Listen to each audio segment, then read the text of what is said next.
only talking with your hands like I always do. If you're going to like express yourself from the heart, just remember there's a microphone right in front of your chest. Exactly. If there is a loud boom, I might just have to say, please ask that question again, answer Gotcha. that question again. So, Okay. and then I'll just edit it. So it looks like everything is good. Give me a couple of seconds here just to confirm. Okay.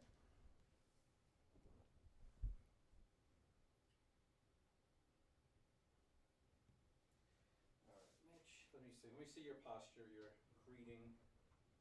Sit right there. Perfect. Great. Steve, you look awesome. And all right, Mitch, I'm ready to go whenever you are. Okay. Hello, I'm Mitch Fox, president of the Nevada Broadcasters Association, and I'd like to welcome you to another edition of Nevada on the Air, a program that highlights the leaders and innovators and influencers who are making a big difference in communities throughout Nevada. I'm excited to have one of the state's most influential political commentators on the podcast today. Steve Sebelius oversees the Review Journal's Washington and Carson City bureaus, as well as the reporting team covering local politics in Clark County. Also writes a political column in the Sunday Viewpoint section, and he's been an on-air political analyst for KLAS TV Channel 8 for 10 years. That's what your bio says. It seems like longer than that. Yes, it was 10 years, 2010 to 2020. 10 years, and one of the best guests on Nevada Week in Review, and actually a host of Nevada Week in Review as well. Yes, absolutely. Guest host many a time. Yeah, welcome, Steve. Well, thanks for having me. I appreciate it. Absolutely. We got so much to cover in a short period of time, so why don't we just start looking at the races. Sure. And just start at the top. You hosted a debate between the GOP candidates for governor at KLAS TV Channel 8. That was quite a show, actually. What was your assessment as to, well, first of all, how did they do? How did they come across? Yeah, I think they did pretty well, all things considered. There were certain questions that, I thought there would be big reactions to, and that was true. The immigration issue is one that's a hot button issue, and that several of Joe Lombardo's challengers have really criticized him for. And he has a very nuanced position on that issue, and so it's tough to kind of explain that within the debate format. We have a minute to answer a question and 30 seconds for follow-up. So, but I thought overall they all did fairly well, answering some pretty tough questions. Now, Lombardo got the Trump endorsement. Yes. It appeared as though he wasn't actively seeking it, but he did get that. And how much of an advantage do you think that gives him in the primary? I think it gives him an advantage in the sense that it kind of mutes some of the criticism that he had from the base, because he had said a long time ago, look, I'm not going to seek the endorsement, but I will accept it. If he agrees with me and agrees with my policies, then I'll take his endorsement, which it looks like that's what happened. Joe Lombardo didn't make any feints towards Donald Trump. He didn't say the election was stolen. He didn't praise Trump as a leader, as some of the other candidates did. Some of the other candidates were just openly courting the Trump endorsement. And Lombardo didn't do that. And so I think that gives him a little bit of an advantage, because now, people in the Trump base can say, well, we don't trust Lombardo. Well, you can't say that anymore. Donald Trump has endorsed him himself. Now, that apparently didn't matter to the Republican Party, because they endorsed Joey Gilbert, which was a kind of a surprise, because the party, the activists in the party are supposedly the Trump base, but they went ahead and endorsed somebody else and differed with the president on that. So I thought that was interesting. It seems like this election is probably going to be full of surprises, more so than prior election cycles. And I'm not going to ask you to go out on a limb on some of these, but maybe as you're looking at this governor's race, the presumptive favorite tends to be the one that, like the sheriff, who's gotten the endorsement of Trump, but anything's possible, I guess, in that race. Yeah, anything is possible. Joe Lombardo said at the end of the debate, he went last in closing statements, and he took advantage of that by saying, look, what are we even talking about here? This primary is over. I'm going to win. What are we even arguing about? which some people thought, oh, well, that was kind of an interesting approach. But I don't think he was entirely wrong. I mean, I think he's way ahead in the polls. I think he's way ahead in fundraising, as he pointed out. With the Trump endorsement, I think he's going to get some Trump people who are on the fence. So I think he's going to do well. And I don't know if we'll see surprised. Joey Gilbert's done very well. He's got a lot of people in the base who support him. But I think I would be surprised, I think, if he won the primary there. Let's talk about Senator Catherine Cortez Masto. She doesn't really have a race on her side. Yeah, but she will win her primary. I'll go out on a limb on that. It's a bold prediction, right? But on the Republican side, it does seem like there is a contest. Explain the dynamics of that. Yeah, on the Republican side, there is a fight, and we didn't necessarily think there would be. You have Adam Laxalt, who ran and won. He was Attorney General from 2014 to 2018. He ran for governor. He lost that seat, and he's still around now. He's running for U.S. Senate against Catherine Cortez Masto, and he was sort of cruising to that victory until he got a challenge from Sam Brown that nobody really saw coming. And when Sam Brown posted those fundraising numbers, $1 million in a quarter, people were very surprised because they didn't think that this guy was a newcomer. He's run once before. He ran in Texas, could pull it off. And yet he's been competitive. He had a very competitive debate with Adam Laxalt on Sam Shad's Nevada Newsmakers. It was a feisty, spirited debate between those two, and he made some good points in there. So now, will he win? I don't know. I think Laxalt is still the favorite in that race, but Laxalt, I think, is even surprised at the strength of that challenge. To the point where he's, doing oppo ads on Sam Brown, which, you wouldn't think he wouldn't have to do. And Catherine Cortez Masto does not have to do. So she's saving her money now in the primary to go to war immediately on June 15th, as soon as the primary is over. Let's talk about Congressional District number 1. Of course, we know these districts got redrawn. Yes. And all of a sudden, some of these districts that weren't competitive, now they are competitive. Probably the biggest example would be Congresswoman Dina Titus's district for the general. Yeah. But even in the primary, she's got a primary battle on her hands. Yeah, and we always used to joke Dina Titus could never lose the race. I mean, she would win that every single time. And when they did the redistricting, she was very unhappy. I can't even quote what she said here because it's not safe for broadcasting. But she was very unhappy because her district became, she got a lot more Republicans. She got Boulder City, she got Henderson and Anthem and those areas, and she was not happy about that. The only glimmer of hope for her, I think, would have been that her primary challenge from Amy Villela, who's a progressive, she's run for Congress before in the 4th District, she tries to position herself to Dina Titus's left. And if that district that was once very safe for Dina Titus has morphed to where Dina Titus is looking down the road at the primary, or the general, thinking, I'm going to have some trouble in the general, it certainly can't help Amy Villela in the primary. If it gets more conservative, it gets worse for Amy Villela in that primary. So I don't think, I think the progressive wing of the party may support her, but Dina Titus is a progressive herself.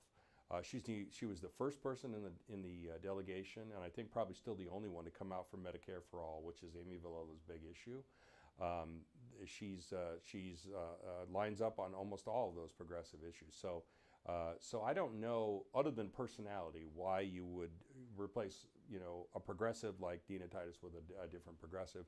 But there are people in the party who want to do that, and there'll be a slight factor in there. I still think Dina Titus is the favorite for that. She takes every race seriously. She's paranoid. Somebody who has absolutely no chance. If they file against her, she is going to take that person seriously, and she has in the past. So I think that'll be a good race. But I think her big worry is going to be more in the general than in the primary. She's got so much seniority. She's got some good committee assignments and some leadership roles. And, yes, she has good relationships with leadership. Now, who knows if Congress is going to go, Republican or Democrat, Yeah. but she does have that. There is that.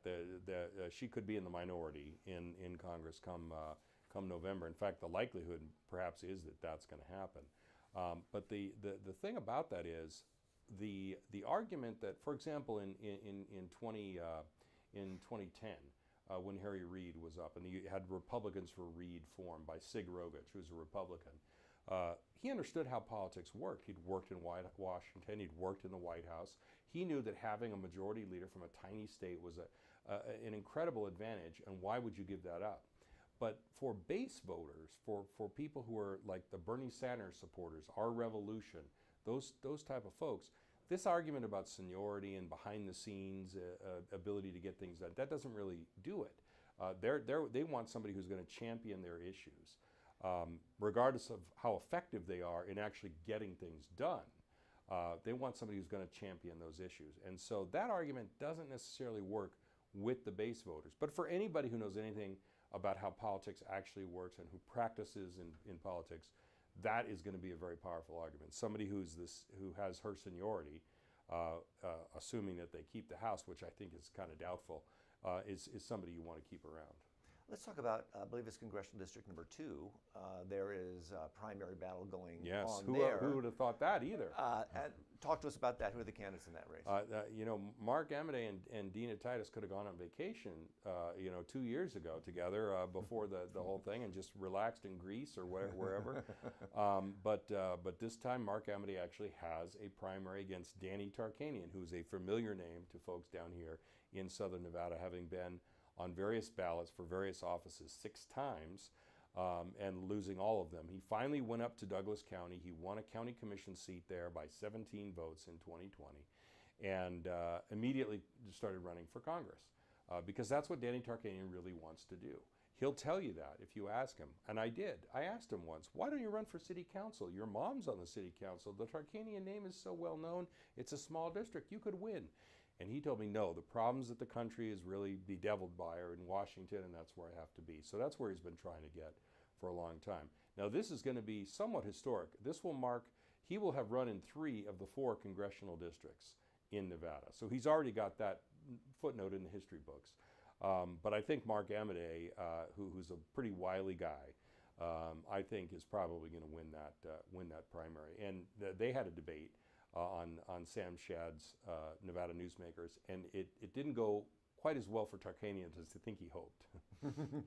Let's talk a little bit about the legislature, because you wrote a column about how much we're going to lose with all of term limits coming into and retirements and resignations, and this institutional knowledge, how the process works, is so important.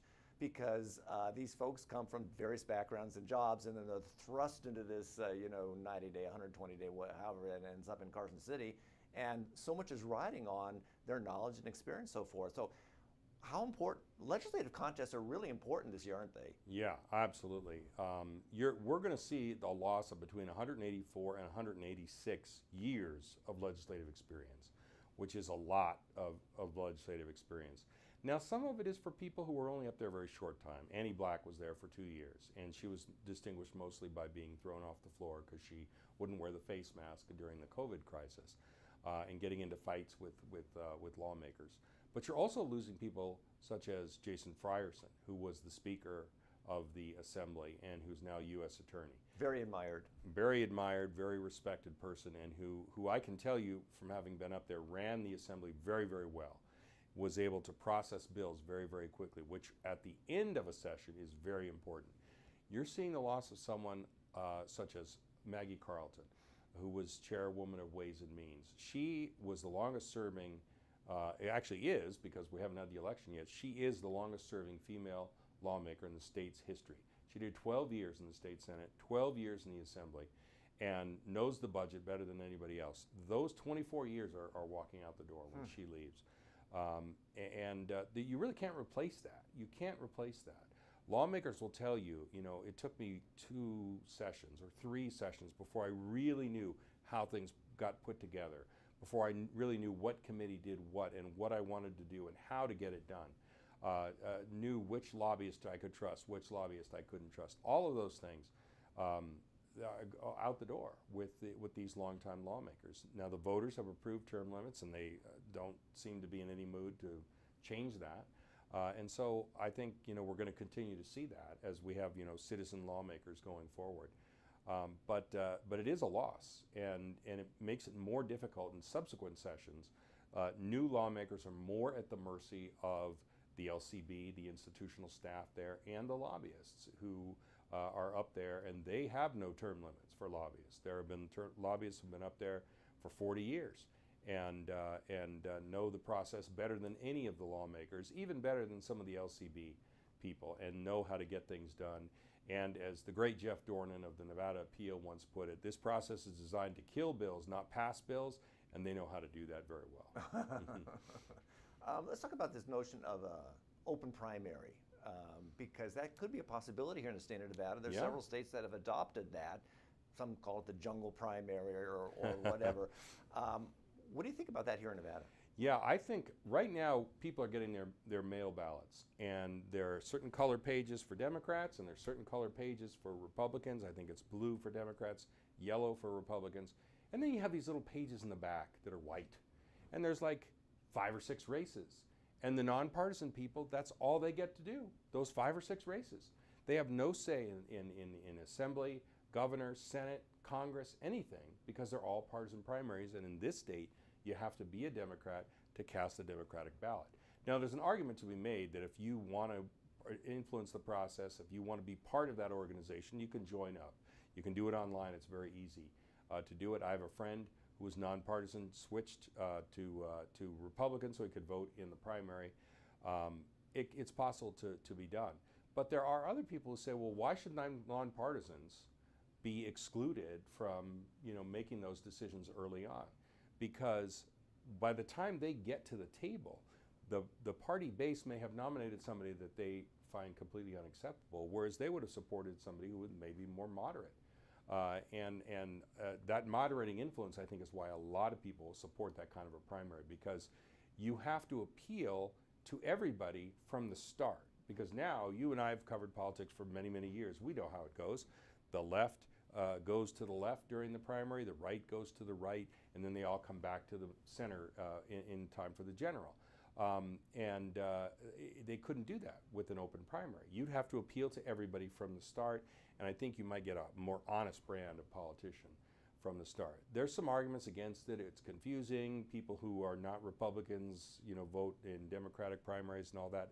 I don't put much stock in some of those arguments. My dad, for example, was a rock rib Republican, sort of an Eisenhower Republican his whole life, but he was a registered Democrat because he wanted to vote for the worst Democratic candidate he possibly could. He was ahead of his time. He was very much ahead of his time, and he claimed, based on the voter turnout statistics, that he was not alone in doing that, that other people were doing the same thing. So this would be a version of that, only you wouldn't have to sign up for the wrong thing. You could just do it honestly from the start. So we'll see what happens. Steve, thank you for joining us. We're going to have you back before the general election. Absolutely. Glad to do it.